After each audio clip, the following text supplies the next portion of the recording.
The Middle East was a battlefield for most of the 20th century. But one of the hardest fought wars of all was in 1973, when Egypt and Syria launched a surprise attack on Israel on the Jewish holiday of Yom Kippur.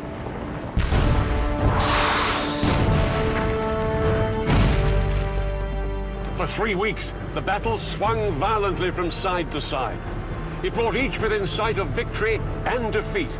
And it brought the superpowers, America and the Soviet Union, close to a nuclear showdown. The Israelis were in no doubt they were fighting for their country's very survival. For the soldiers of Syria and Egypt, it was a battle for Arab territory and Arab pride. In this program, I'll be revealing how Arab and Israeli commanders astonished each other with the boldness of their strategy. And I'll be finding out how both sides used the latest weaponry with shattering results. No 20th century conflict has been as lasting and bitter as the struggle between Israel and its Arab neighbors. This is the story of the biggest battle between them. It's still such a sensitive subject in Egypt that they wouldn't let us film there. This is the story of the October War of 1973.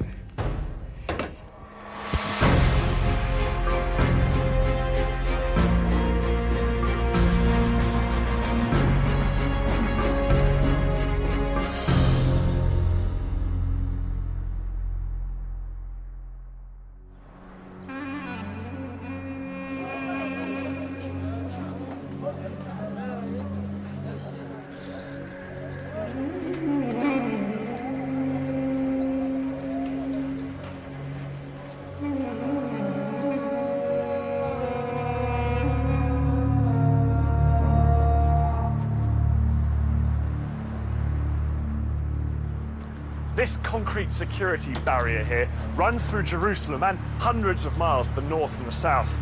On this side live predominantly Muslim Palestinian Arabs. On this side, the largely Jewish population of Israel.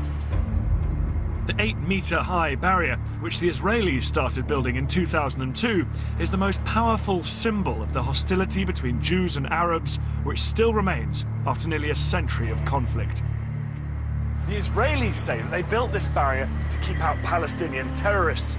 The Palestinians say it's just Israel's way of grabbing more of their land. And that's what this conflict has always been about: land. Land known at the beginning of the 20th century as Palestine. Back in 1917, the British controlled Palestine, and they promised the Jews a homeland here. The problem was, there were more than 10 times as many Arabs as Jews already living in Palestine. And as hundreds of thousands more Jews poured into the country, open fighting broke out between them. By 1947, things were so bad, the United Nations stepped in with a plan. This is how Palestine looked then. Lying on the eastern edge of the Mediterranean, it was bordered by Lebanon, Syria, Transjordan, and Egypt. The United Nations suggested partition. The Palestinians would keep land here, here, and here, and the Jews would have the rest. Jerusalem would be an open city shared by everyone. The Jews accepted the plan, and in 1948, they declared their independence as the State of Israel. But the Palestinians and the neighboring Arab countries rejected partition. War followed, and the borders changed once more. The Israelis took over Arab lands here in the north and along the Egyptian border, ending up with most of Palestine and most of the key city of Jerusalem.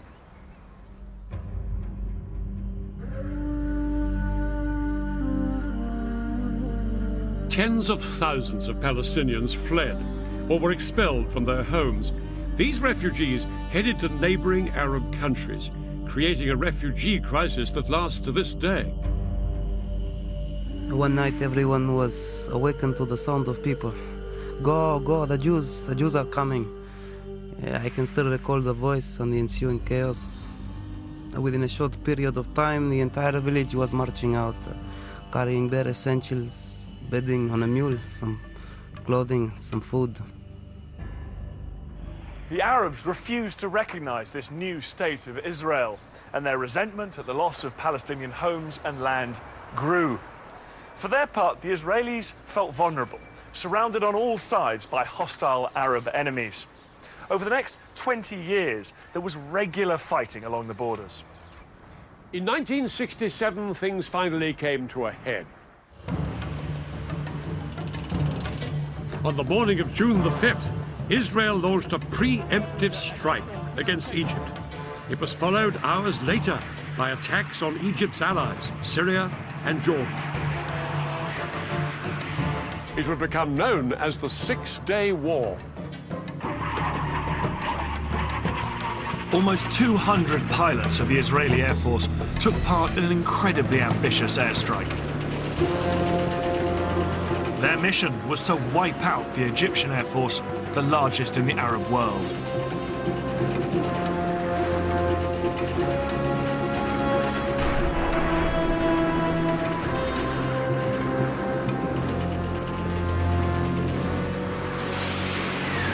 In just under 2 hours, Israeli bombs destroyed almost the entire Egyptian Air Force before it had even got off the ground.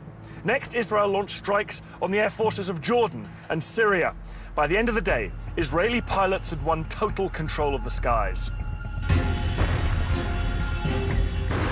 Not very far away, there were some military bases, and they had been attacked early in the morning. There was nothing announced, and we didn't know what was going on. Defeat was unfolding right there.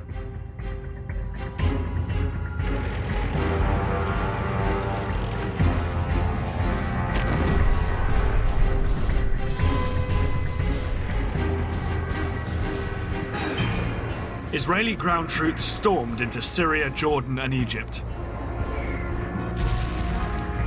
At the same time, other Israeli troops made a bid to capture Arab-held Jerusalem.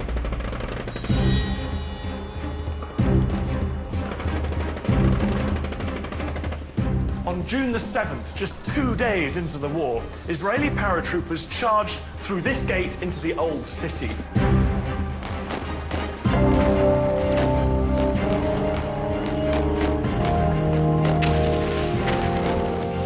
As they pushed through these narrow streets, they came under fire from Jordanian snipers who'd taken up position in the upper stories of the buildings on either side. The Israelis pushed on. It took them a few hours to clear out these last pockets of resistance, but by early afternoon, the whole of Jerusalem was in Israeli hands. I took out the Israeli flag, which I carried with me the whole time, and waved it. I hung the flag on the fence. My commander, who was the toughest among us, was standing next to me. He burst into tears underneath his steel helmet. Another friend was weeping, a chain of bullets wrapped around his neck. In the days that followed, Israeli troops drove back the soldiers of Jordan, Syria, and Egypt. In 6 days, the Israelis had won the war. The defeated nations counted the cost.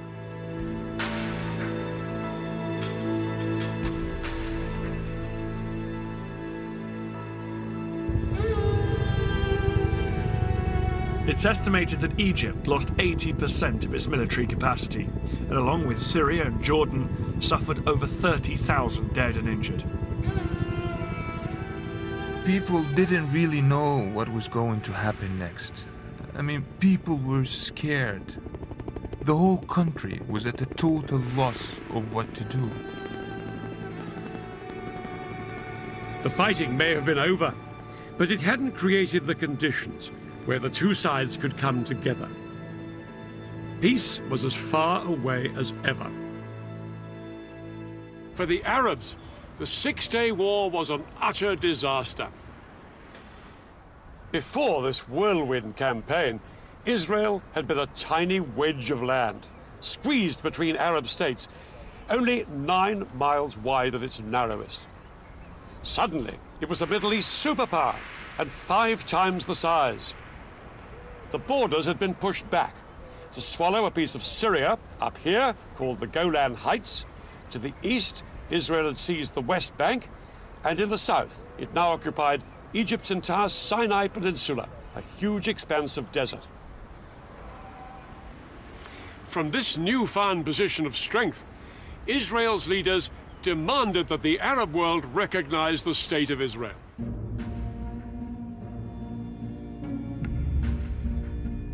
Arab leaders met in Sudan to formulate their response. They were emphatic. They would not recognize Israel and insisted on a total Israeli withdrawal from the territories it had just occupied. Over the next few years, both sides became entrenched, and nowhere was this more visible than along the new border with Egypt. The Suez Canal.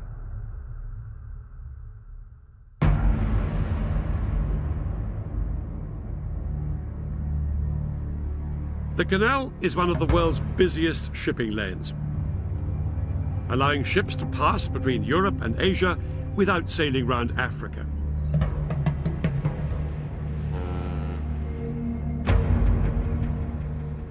But after the Six-Day War, this international waterway was closed to shipping as sporadic fighting between both sides continued to flare up. The Israelis and the Egyptians now faced each other eyeball to eyeball across the canal. The Egyptians could never accept that this was a permanent frontier. But the Israelis were equally determined.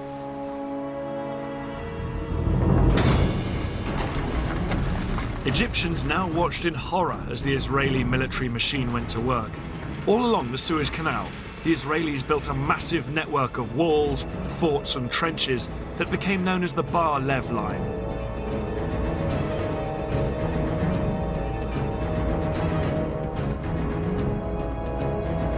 Israel resolved that Egypt would never force its way back into the Sinai. But they weren't just relying on the Bar Lev Line for defense. The Israelis also had a system for rushing troops to the front line.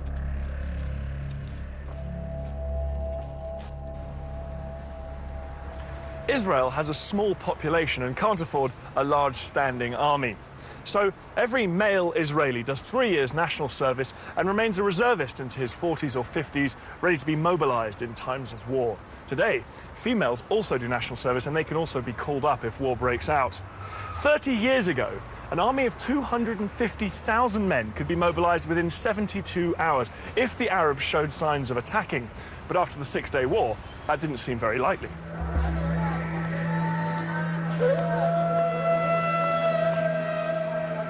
The Israelis had practically destroyed Arab air power.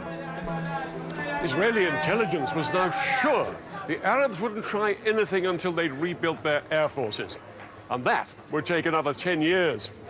The Israelis were now supremely confident that if their neighbors so much as twitched, they would batter them into submission once more.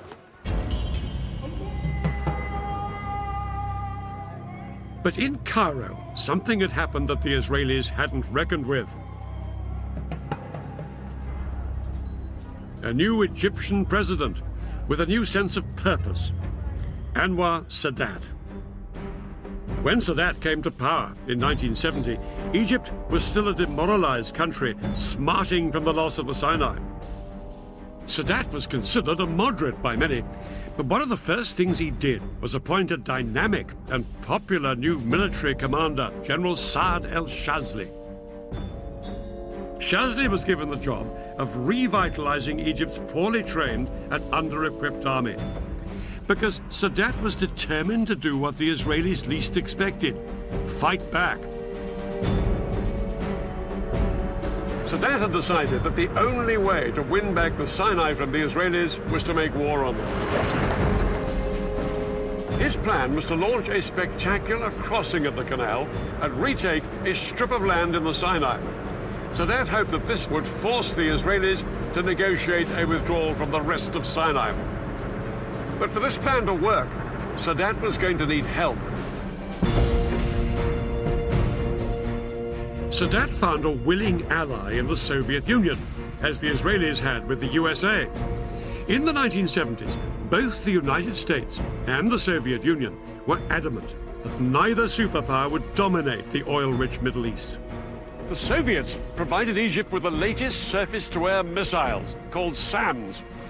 These missiles, supported by thousands of conventional anti-aircraft guns, could effectively paralyze the Israeli Air Force. The Egyptian commander, General Shazli, would not have to rely on his weakened air force to deal with Israeli warplanes. Nor would Sadat attack alone. Another of his allies, President Assad of Syria, would be joining in the fight. The key to the Egyptian plan was a surprise coordinated ground attack on Israel. The Syrians would attack on the Golan at exactly the same moment as the Egyptians struck along the entire length of the canal. But Shazli knew that no matter how stunned the Israelis might be by this two-pronged offensive, they would soon counterattack with their most lethal weapon, their air force. And that was where the SAM missiles came in. Shazli concentrated his SAMs along the Suez Canal. These missiles could bring down any Israeli planes that came within 15 miles. The SAMs and regular artillery guns would create a protective umbrella, shown here in red, under which Egyptian boats and infantry could cross safely. They would then seize the forts of the Bar-Lev line and secure a strip of land a few miles deep into the Sinai. The date of the attack was set for October the 6th, when the tides would give the most favorable conditions for crossing the canal. But October the 6th was also the holiest day of the Jewish year, Yom Kippur, when Israelis would be at home or the synagogue. With their plans in place, the Egyptians and their Syrian allies set about ensuring that the Israelis had no idea they were about to be attacked on two fronts.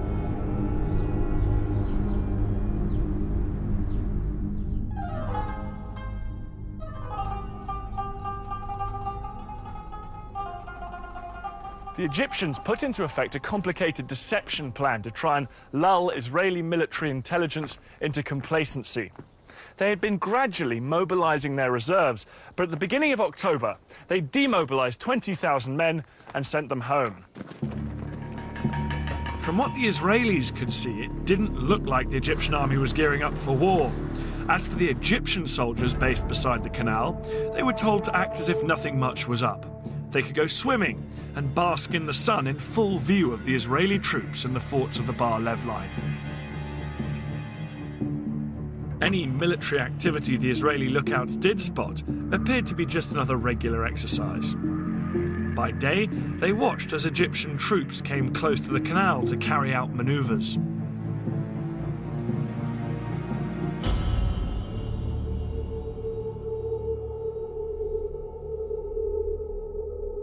At night, they appeared to head back inland to their barracks many miles away.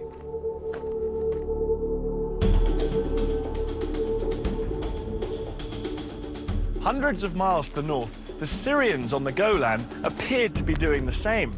But in fact, these troops weren't withdrawing every evening. Under cover of darkness, more and more Arab soldiers were massing on both fronts. We started to train with real ammunition. We were also told we were going to Suez. We started to take our tanks, our amphibious unit on the railroad at night only, so the civilians couldn't see.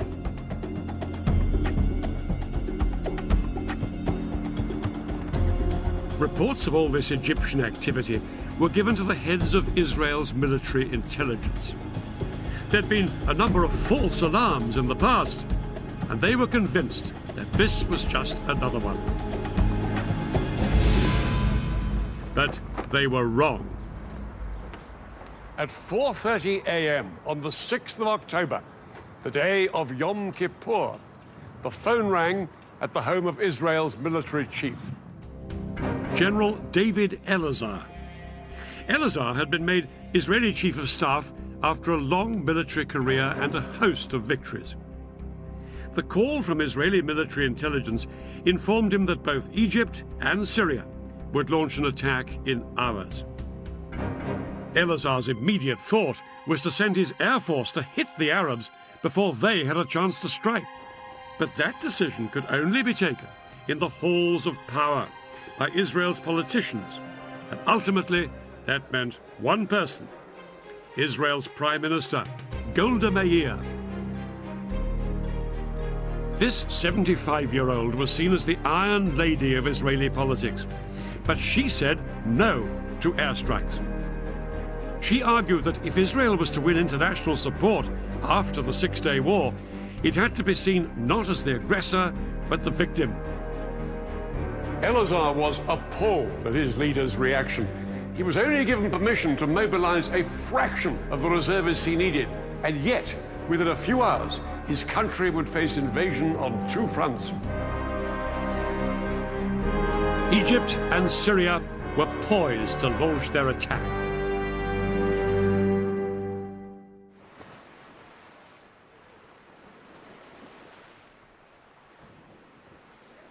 Just before 2 o'clock, the Egyptians put their part of the plan into action.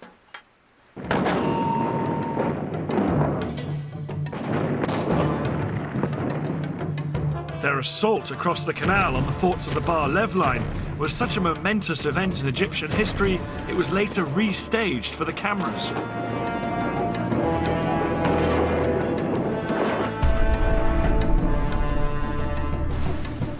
Thousands of Egypt's best-trained commandos crossed the Suez Canal in rubber dinghies. They landed on the east bank in the gaps between the forts of the Bar Lev line. The Egyptian commandos then scrambled up the high sand ramparts. They attached rope ladders to make it easier for the soldiers following on behind them.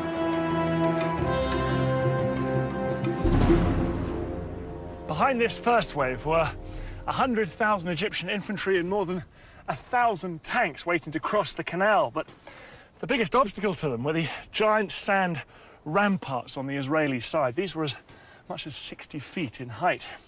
It was impossible for the Egyptian tanks and heavy artillery to climb up and over them. The Egyptians experimented with using dynamite to blow holes in them, but this was found to take far too long. But then one junior engineer officer had a flash of genius. He suggested using high-pressure hoses to blast the ramparts with water from the canal.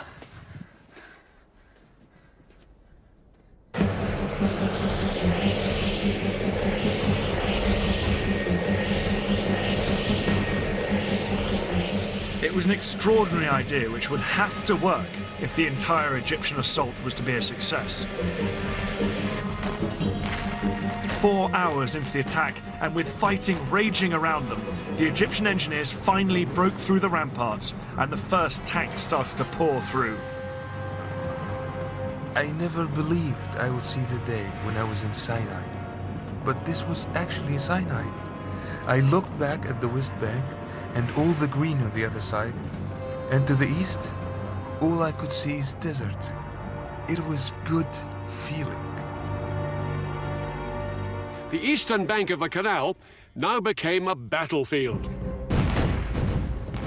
The Israelis manning the forts sprayed machine gun fire at their Egyptian attackers to try and stem the tide.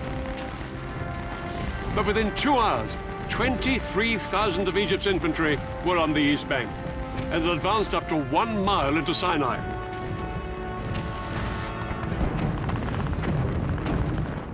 The fort was surrounded by Egyptian forces and was under constant fire. We made repeated calls for help. We fired from time to time and reported back what we saw. But mainly, we tried to keep up our morale.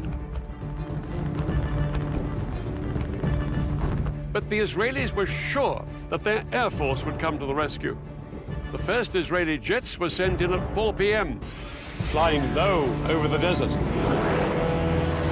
But as they approached the canal, they found themselves under attack from the ground. The Egyptian SAM missiles and anti-aircraft guns caused havoc.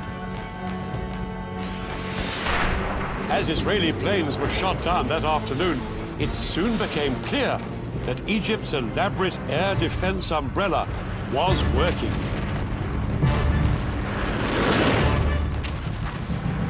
Israel's single greatest weapon, its air force, was virtually powerless to hold back the Egyptian onslaught.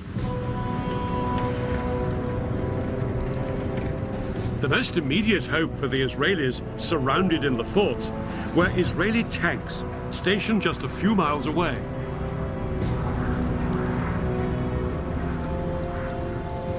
The Israeli tanks raced towards the canal. They thought they'd throw the Egyptians back as easily as they had done in 1967.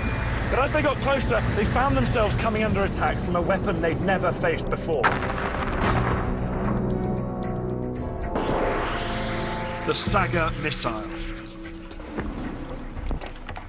This Soviet-made weapon was specifically designed to punch through the thick metal armor of tanks. Yet it was small enough to be carried onto the battlefield in a backpack. Unlike bigger anti-tank guns, the Saga could be set up in moments. This lightweight piece of kit was made all the more lethal because the missile could be steered onto its target.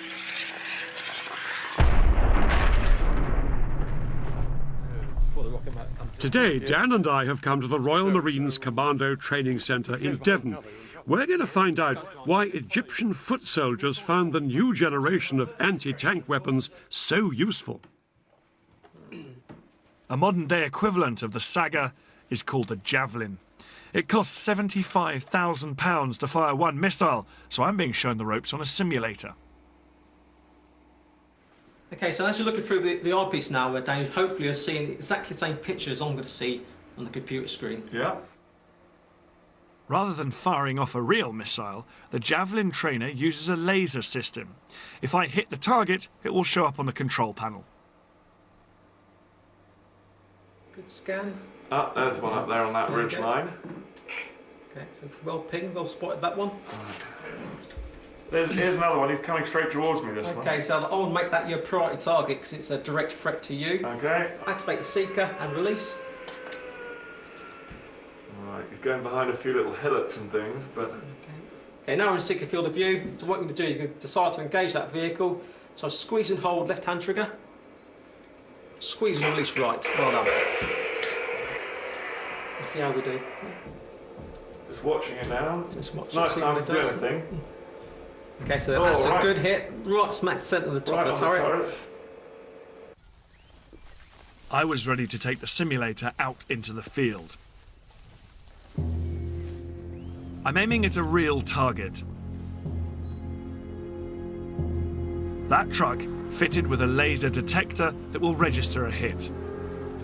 Well, here we are now in this moving vehicle, making a target for Dan, very like the Israelis moving forward to attack the Egyptians in Sinai. Must have made for the Egyptians. Thank you. For a novice like me, a Javelin is easier to handle than a Saga.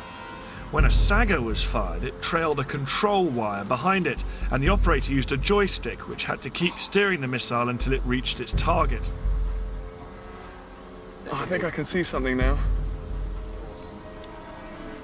A hit required good training and a steady hand.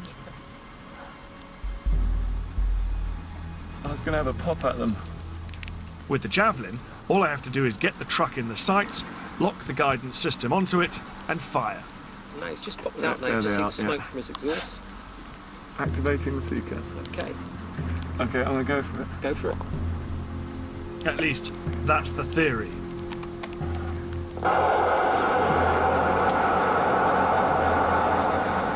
God, it's tricky with that wobble when you just try and get the track gates on the target. Did I miss? Fortunately, that's a no result, which means you've missed. I really had no idea where Dan was. This is where the old speed of duel starts to come into it now. His state-of-the-art Javelin can hit my vehicle from over 2 kilometers away, a similar range to the Sagas in 1973. No wonder the Israeli tank drivers were taken by surprise as they headed towards the Suez Canal. They simply couldn't see the Egyptians lying in wait with the Sagas.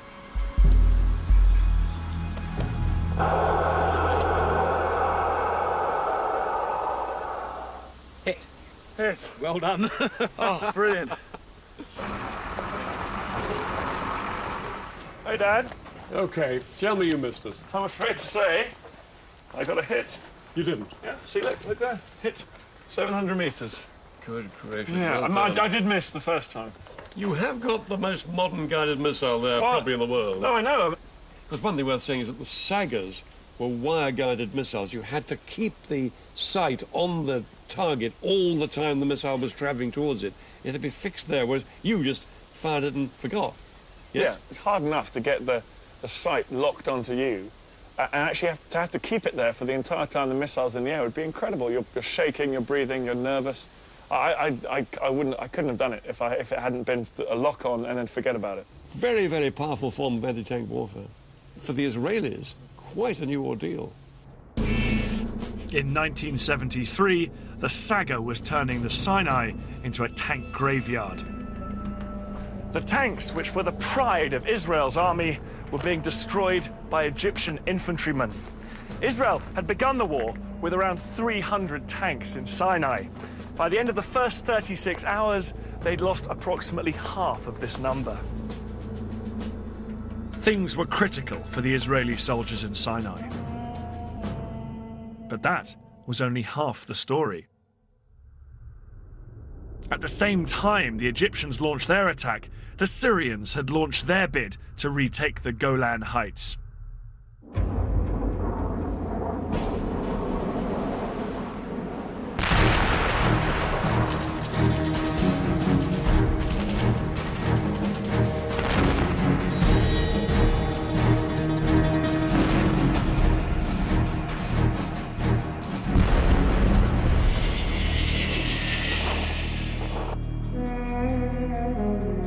The fertile soil of this battlefront couldn't have been in greater contrast to the arid desert of the Sinai.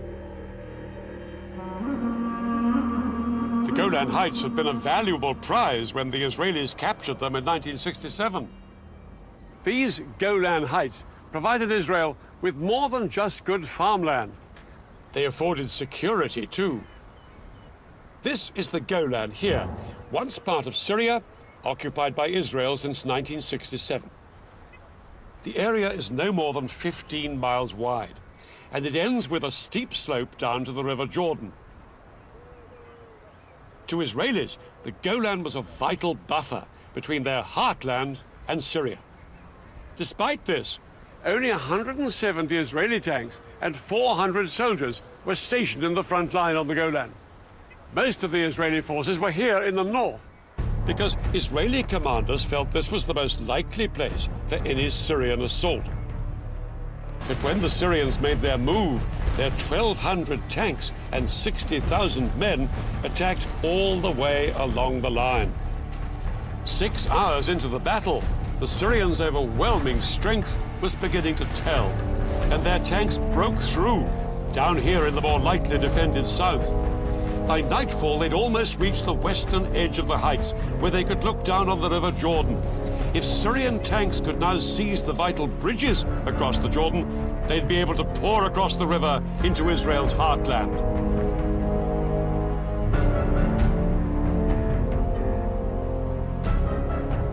For Israeli soldiers in bunkers along the front line of the Golan Heights, the first day of the war had been a disaster.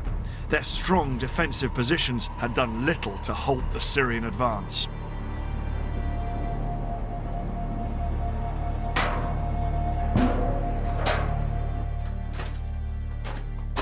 This is one of the Israeli bunkers dug in to the Golan Heights, and it's got an incredibly strong construction. It's deep underground, it's reinforced concrete, and these steel plates here as well. The amazing thing about 1973 is these strong points were so difficult for the Syrians to take, they didn't even bother trying. They simply bypassed them with their tanks and kept pushing forward.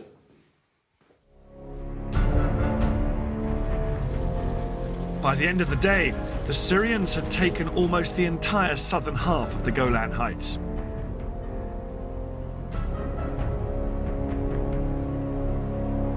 It was a nightmare situation for Israel. It had been caught unawares, with far too few troops on both front lines. All Elazar, the Israeli chief of staff, could do was to mobilize every single reservist in the country. In towns, villages and farms across Israel, news filtered out that their country was under attack. Because it was a holiday, TV and radio was off the air, and so soldiers on motorbikes had to race through built-up areas, calling up the reservists.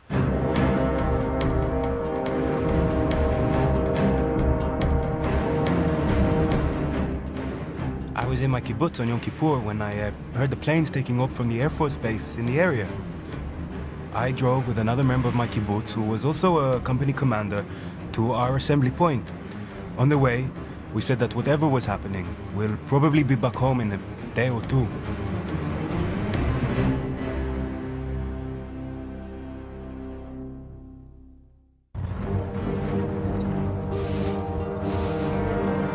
Men and tanks headed out towards both fronts, but it would take 2 long days before they'd be ready to mount a counterattack.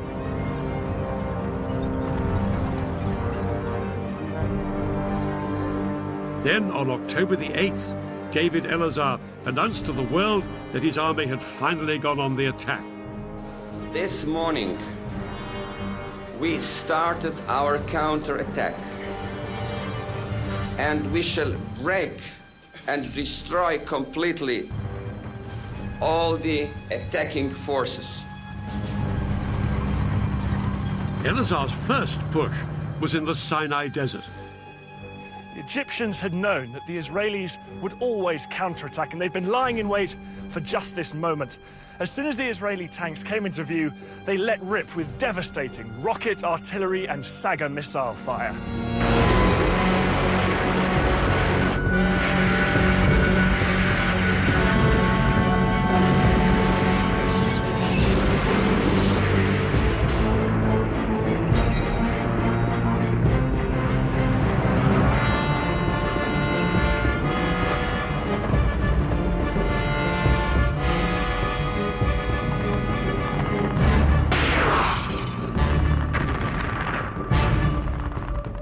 The Israelis suffered heavy casualties all day.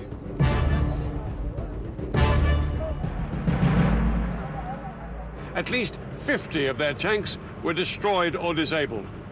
To the Israelis, it was abundantly clear this was no longer the poorly trained Egyptian army they'd fought in the past. By the end of the day, Israel was facing catastrophe. Israelis had believed that once their army was in place, they would be victorious. Now they had to face the shocking truth that this hadn't happened. Prime Minister Meir sent an urgent request to the Americans, begging them to resupply the country. Under attack on 2 fronts, Israelis felt their country was about to be squeezed out of existence. It would need a bold change of strategy to save the day. The simple truth was that Israel did not have the strength to fight this war on 2 fronts at the same time. Elazar had to concentrate his strength on one front before he tried to roll back his enemy on the other. In the Sinai, the Egyptians were separated from Israel by hundreds of miles of desert. But here on the Golan, the Syrians were perilously close to Israel's main villages and towns across the Jordan, just a few miles' drive away. The Golan had to be Elazar's priority. So he ordered the army and the Air Force to put everything they had into throwing the Syrians back. Some tank units would attack halfway along the Golan to relieve the pressure on Nafaq, the Israeli HQ on the heights. Other Israeli tanks had already been ordered to go up onto the southern Golan, where the Syrians were closest to Israel's heartland. Their commander had been told bluntly, "You are Israel's last hope." But one thing in their favor was that the Syrians had made an extraordinary decision to halt up on the high ground rather than press on towards the River Jordan. It gave the Israelis vital breathing room to cross the river and move up towards the Golan.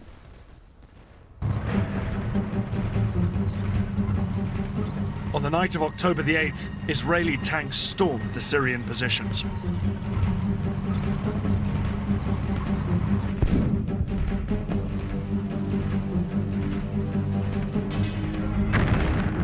The fighting raged around the clock. The Soviets had given the Syrians their latest infrared night fighting equipment. The Israelis had nothing of the kind.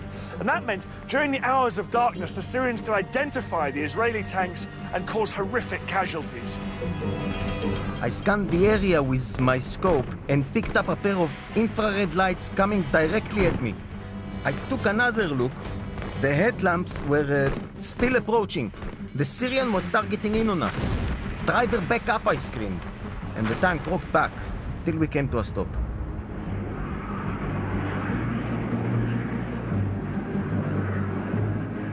But as day broke, the Israeli ground troops got some much-needed relief from their air force.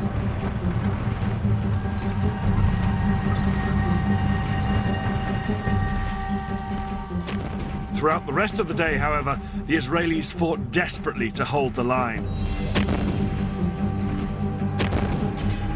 The Israelis knew that if they gave way here, their country faced a real threat of extinction.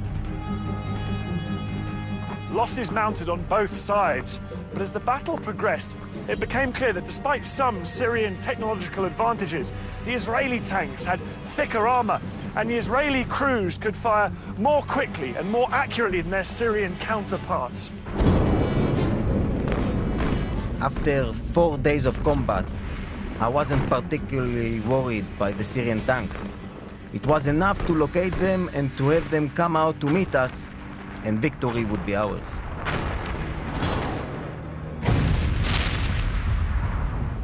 By the 10th of October, 4 days into the war, there was an astonishing turnaround.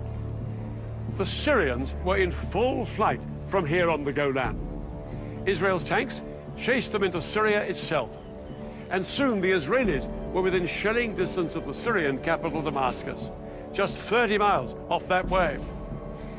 Syrian President Assad sent a message to President Sadat, urging the Egyptian leaders to do something to relieve the pressure on Syria. And now Sadat made a momentous decision. Down on the Suez Canal, Sadat ordered his men to thrust way beyond the strong defense line they had established on the east bank of the canal. Their objective, strategic passes through these mountains. But to get there, they'd have to leave the safety of their SAM missile umbrella way behind them. It was a high-risk strategy, and Shazli was appalled by the decision. But Sadat was immovable. What followed would be one of the biggest tank battles in history.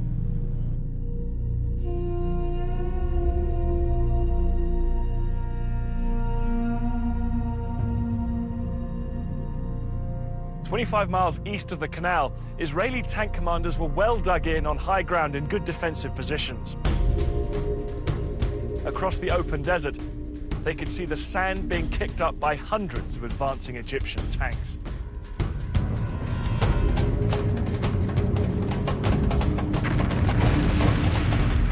The Egyptians were totally exposed to withering Israeli fire.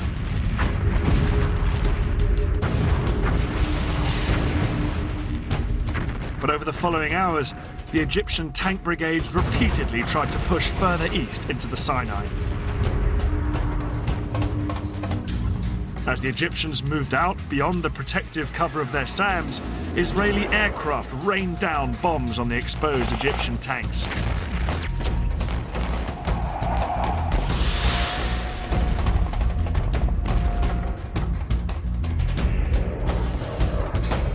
The Israelis' skillful use of their tank guns meant that they pulverized the Egyptians exposed down on the open ground.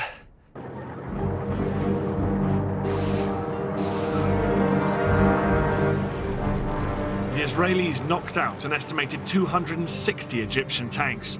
They lost only 20 of their own. Yeah, we fought hard. It was a successful tackle. And what made it possible was the fighting spirit of our soldiers. This battle was a turning point in the war. Now the war started to swing in Israel's favor. By October the 15th, the Americans had responded to Prime Minister Meir's request for resupplies. For days, American planes arrived in Israel with huge numbers of tanks, shells, and new planes. Israel was in a much stronger position. Elazar and his commanders were determined to force the Egyptians back across the canal. They now planned an exceedingly ambitious and risky operation, and a man who would play a key part in it was General Ariel Sharon. Sharon would later become Israel's prime minister, but in 73 he was one of the country's most dynamic generals and immensely charismatic. He just left the army that summer, but when war broke out, he was recalled. His detailed knowledge of the Sinai, where he'd fought during the Six-Day War, would prove invaluable in framing Israel's audacious new plan. The Egyptians on the east bank of the canal were split into two armies, one in the north and one in the south. 100,000 men and about 1,000 tanks, well dug in and well defended by minefields. They looked impregnable, but one of Sharon's patrols had discovered a narrow gap, just 1 mile wide, between the two armies at this spot, where the Suez Canal joined a large salt lake.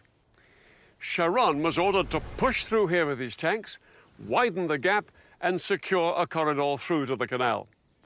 The Israelis would bridge the canal, and hundreds of tanks would then pour across it and fan out north and south to cut off the Egyptians from behind. The Egyptians' positions on the eastern canal bank would then be untenable. For the Israelis, the whole operation would be fraught with danger. The biggest threat was an Egyptian stronghold here called Chinese Farm. It was just north of the planned Israeli corridor. Sharon had to neutralize the Egyptians at Chinese Farm if the Israeli plan was to succeed. But what the Israelis didn't know was just how big the Egyptian presence was at Chinese Farm. Large numbers of Egyptian tanks and infantry were gathered there. Unaware of how outnumbered they were, at dusk on October the 15th, the Israeli assault force moved in. Sharon's tank crews approached Chinese Farm to make their surprise attack. They moved in from 3 different directions, but the Egyptian position was a lot stronger than the Israelis had expected. A ferocious night battle erupted between the Israelis and the Egyptians. Both sides now faced the same problem. The fighting was at such close quarters that it was difficult to tell who was friend and who was foe. At one point, when my tank had stopped, an Egyptian soldier climbed onto it and asked me in Arabic for a cigarette. He thought we were Egyptians. I bent down and pulled the pin on a grenade and tossed it at him. All night, the Egyptians put up a stiff defense. They disabled Israeli tanks and killed and wounded enemy soldiers. The Israelis realized they faced a tough fight to secure the vital road to the canal. The Egyptians were spread out like a horseshoe. They could shoot at us from 3 sides. It was a carpet of fire, the bullets were everywhere. I thought from here, we are not going to get out alive. This is our death place. Sharon decided to cross the canal before waiting for the Battle of Chinese Farm to be won. At midnight, he sent 750 paratroopers to sneak across and establish the vital toehold on the west bank. His men had been totally unopposed. But to turn this into a major breakthrough, the Israelis would need to get thousands more men and tanks across the canal.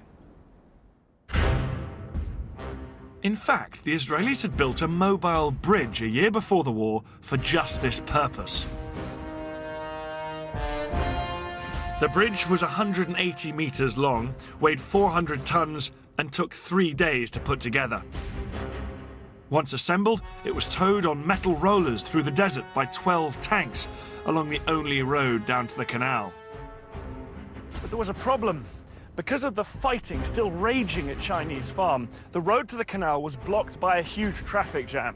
By daybreak, the bridge had only traveled 2 miles. There were another 13 to go. Sharon needed to get tanks across the canal to reinforce his troops who'd crossed earlier. Without the bridge in place, he had to float 50 tanks across on inflatable rafts. The sudden appearance of Israeli tanks on the west bank of the canal was a huge surprise for the Egyptians. Soldiers manning the SAM batteries reported that groups of several tanks would show up in the distance, open fire at them, and then disappear.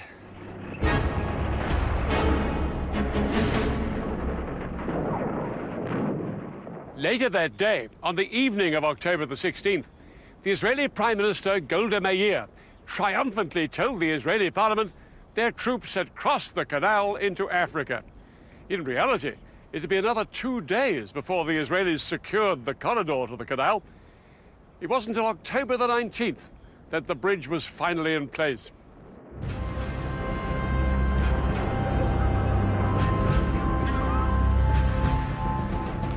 As Israeli tanks surged across the bridge, they came under heavy bombardment from Egyptian artillery and aircraft. But the tanks pushed on to their first objectives on the West Bank, Egypt's SAM missile sites. Once these missiles were destroyed, Israeli warplanes swept into the attack in support of the tanks fanning out north and south on the west bank of the canal. Egypt's Third Army, here on the east bank, was soon in danger of being surrounded. Shazli urged that some units should be pulled back here to the west bank to fight the Israelis. President Sadat replied abruptly, "No retreat." He believed that reducing forces on the east bank would risk losing everything they'd fought for. But Sadat was ready for a ceasefire.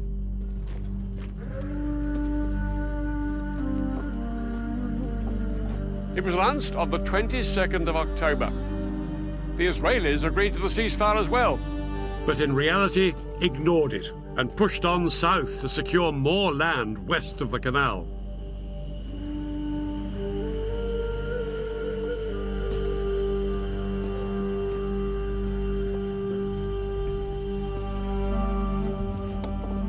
By October the 23rd, the Egyptian Third Army was surrounded.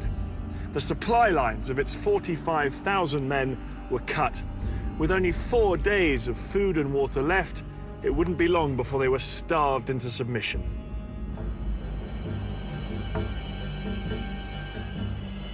Some Egyptian soldiers were so desperate they surrendered. Others hung on. No food come to us, no munitions come to us, no evacuation of any injured, no water, and we didn't need gas because we weren't going anywhere. And just when it seemed to be over, the war took a dramatic turn. It was at this critical moment that Egypt's most powerful ally, the Soviet Union, made one final bid to help the Egyptians.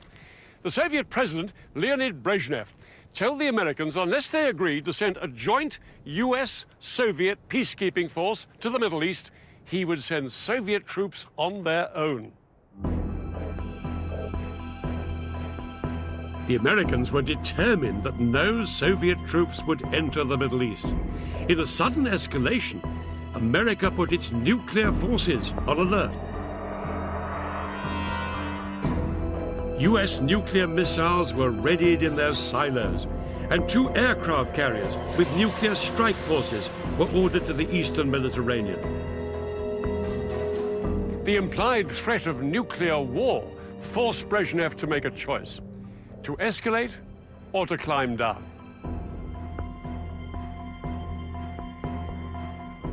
Brezhnev decided to climb down, and no Soviet troops went to the Middle East.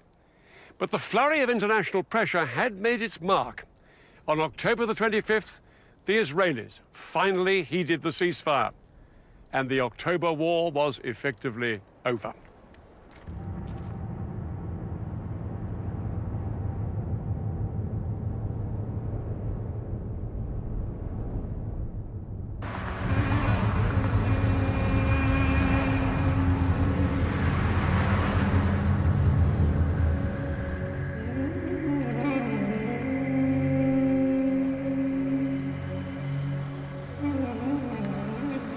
It's hard to say who was the clear victor in this war. The Israelis, who saw both their fronts shattered by surprise attacks, made an astonishing military comeback. But the Arabs gave Israel a real shock. For many Israelis, the 9,500 soldiers killed or wounded during the October War was an unacceptably high price to pay. They blamed their government for failing to heed the warnings that war was imminent. Israeli confidence was shattered. They were no longer the invincible military power that they had thought they were. Despite the fact they'd suffered up to 30,000 casualties, perhaps in the end, the side that gained the most from this war was Egypt. The Egyptian crossing of the canal was seen as a major military achievement that restored Arab pride and gave President Sadat the confidence to make a spectacular bid for peace.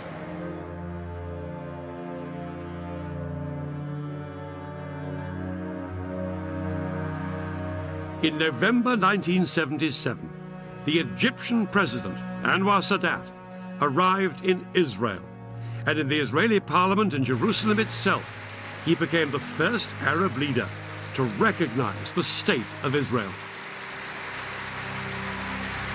ولقد جئت إليكم اليوم على قدمين ثابتتين. Israel and Egypt were now on the road to peace, which culminated in 1982 with what Sadat had always wanted: a complete Israeli withdrawal from the Sinai.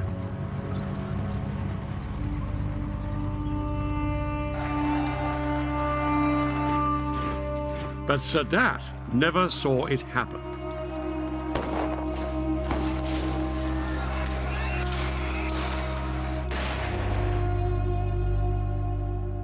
On October the 6th, 1981, the 8th anniversary of the war, Anwar Sadat was assassinated by gunmen opposed to his peace treaty with Israel. The October War had claimed its last victim. The war didn't sort out the fundamental disputes between the Israelis and the Arabs. In fact, technically, Israel is still in a state of war with Syria.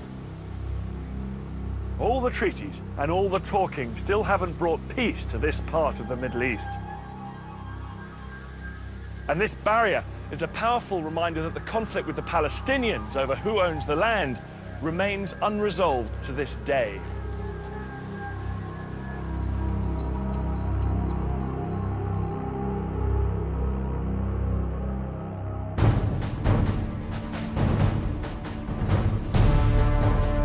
Next week, 20th century battlefields brings you the Falklands War. In April 1982, Argentina invaded these remote islands and triggered one of the most ambitious military undertakings in British history. I look at how the British fought 8,000 miles from home. And I'll see how the troops tackled this hostile terrain. It was, in a way, one of the century's most bizarre conflicts. It's the story of the battle for the Falklands.